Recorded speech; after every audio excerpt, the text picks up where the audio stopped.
आमच्या नेतृत्वाबद्दल, आमच्या पक्षाच्या नेत्याबद्दल अशा पद्धतीची वक्तव्य ऐकून घेण्यापेक्षा सत्तेतून बाहेर पडलेलं बरं. तानाजी सावंत यांच्याकडे भरपूर पैसे असतील. पैसे असले म्हणजे माणूस कल्चर्ड होतो असं नाही. पैसे असले म्हणजे माणूस सुसंस्कृत असतो असं नाही. की तानाजी सावंत यांना मंत्रिमंडळातून बाहेर काढा, नाहीतर आम्ही तर मंत्रिमंडळातून बाहेर पडतो. मुख्यमंत्र्यांनी तानाजी सावंत यांच्यावर तात्काळ कारवाई केली पाहिजे. त्यांची मंत्रिमंडळातून हकालपट्टी केली पाहिजे.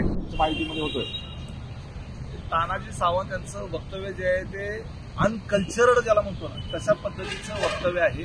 आणि त्याच्यामुळं मुख्यमंत्र्यांचं जे मंत्रिमंडळ आहे ह्याचा स्टेटस जो आहे तो स्टेटस खालावतो, दर्जा खालावतो.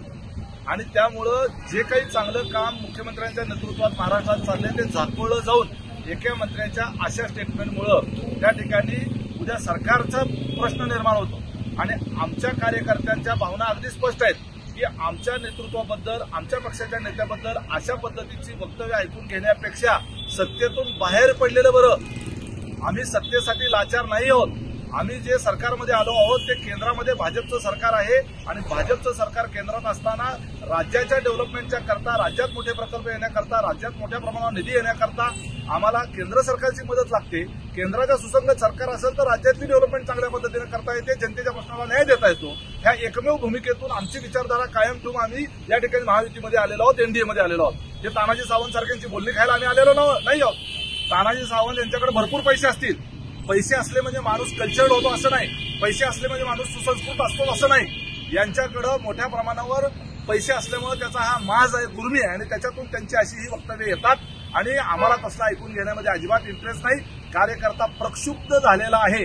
आणि ह्या कार्यकर्त्यांच्या भावना आमच्या नेत्यांपर्यंत पोहोचवण्याच्या करताच त्या ठिकाणी आम्ही मागणी केली आहे की तानाजी सावंत यांना मंत्रिमंडळातून बाहेर काढा, नाहीतर आम्ही तर मंत्रिमंडळातून बाहेर पडतो. मुख्यमंत्र्यांनी तानाजी सावंत यांच्यावर तात्काळ कारवाई केली पाहिजे. त्यांची मंत्रिमंडळातून हकालपट्टी केली पाहिजे. नाहीतर आम्ही सत्तेला रामराम ठोकून आम्ही आपल्या जनतेमध्ये न्याय मागायला जाऊ.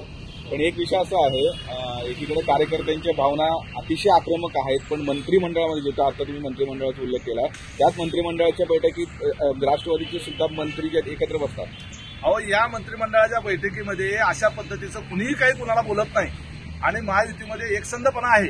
ठराविकच लोक असतील ते अशा पद्धतीनं तानाजी सावंत यांच्यासारखे जे आहेत ते सातत्यानं बोलत राहतात. त्यांना एवढ्या वकार येतात तर मंत्रिमंडळाचा राजीनामा द्या आणि घरी बसा ना. तुम्ही कशाला बसलेला? एवढं वकार येऊस तर त्या ठिकाणी तुम्हाला एवढ्या उलट्या होतात, एवढी मळमळ होते, तर कुणी सांगितलंय तुम्हाला मंत्रिमंडळामध्ये बसायला? बाकीच्यांना तर कोणाला काही त्रास नाहीये, बाकीच्यांना कोणाला काही अडचण नाहीये. मग तुम्ही राजीनामा द्या आणि बाहेर बसा ना. कार्यकर्ता म्हणून राहा, आमदार म्हणून राहा. तुम्हाला काय आवर्जून त्या ठिकाणी महायुतीमध्ये अशा पद्धतीनं वातावरण बिघडवण्याचा धंदा करायचा काय तुम्ही विडा उचललाय का? तुम्ही आता मंत्रिमंडळातून बाहेर काढण्याची मागणी करता किंवा एक अशा पद्धतीची मागणी तुम्ही वरिष्ठ नेत्यांकडे करताय, पण मध्यंतरी भाजपच्या नेत्यांनी याच अजितदादांना काळे झेंडे दाखवल्यावरती त्यावेळेस रोहितदादा असतील किंवा सुप्रिया असतील त्यावेळेस अजितदादांनी मंत्रिमंडळातून किंवा सत्तेतून बाहेर काढावं अशा पद्धतीची मागणी केलेली होती. ती तुम्ही मागणी आता करताय. एक पहा की महायुती म्हणजे 3 पक्षाचं सरकार आहे आणि ते इतर पक्ष आमच्या सोबत आहेत. या ठिकाणी एका विचारधारेचे लोक नाही आहेत. थोडंफार भांड्याला भांडं लागणं समजू शकतो. कार्यकर्त्यांच्या वेगवेगळ्या पातळीच्या नाराज्या समजू शकतो. जिथं आमचे पालकमंत्री आहेत तिथं काही वेळेला भाजप आणि सेनेच्या कार्यकर्त्यांमध्ये थोडीफार नाराजी असते. जिथं भाजपचे पालकमंत्री आहेत तिथं आमच्या कार्यकर्त्यांची थोडीफार नाराजी असते. हे चालतं. त्यामुळे त्या ठिकाणी ते त्यांच्या भावना व्यक्त करतात. त्या ठिकाणी लोकशाही मार्गानं, सुसंस्कृत मार्गानं त्या ठिकाणी आपल्या भावना व्यक्त करायला अडचण असायचं काही कारण नाही.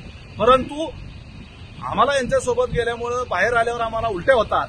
अशा पद्धतीचं वक्तव्य जे आहे ते अत्यंत घाणेरडं वक्तव्य आहे. राजकारणातल्या, सार्वजनिक जीवनातल्या माणसांना न शोभणारं वक्तव्य आहे. याच्यामुळं राजकारणातल्या लोकांची किळस सर्वसामान्य माणसाला वाटायला लागेल की असं बोलणारी जी माणसं आहेत यांच्या हातामध्ये राज्याची सूत्र आहेत हे जनतेला त्या ठिकाणी आवडत नसतं. त्यामुळे अशा लोकांच्या बरोबर आम्ही राहिलं तर आमच्याकडे तसंच पाहतील. हे सत्तेला लाचार झालेले लोक आहेत असं आम्हाला लोक म्हणतील. आम्ही सत्तेसाठी अजिबात लाचार नाही आहोत. पवार कुटुंब असेल किंवा अजितदादा असतील एवढे हलके नाही आहेत की तानाजी सावंत सारख्यांचं असं वक्तव्य ऐकून घ्यायला.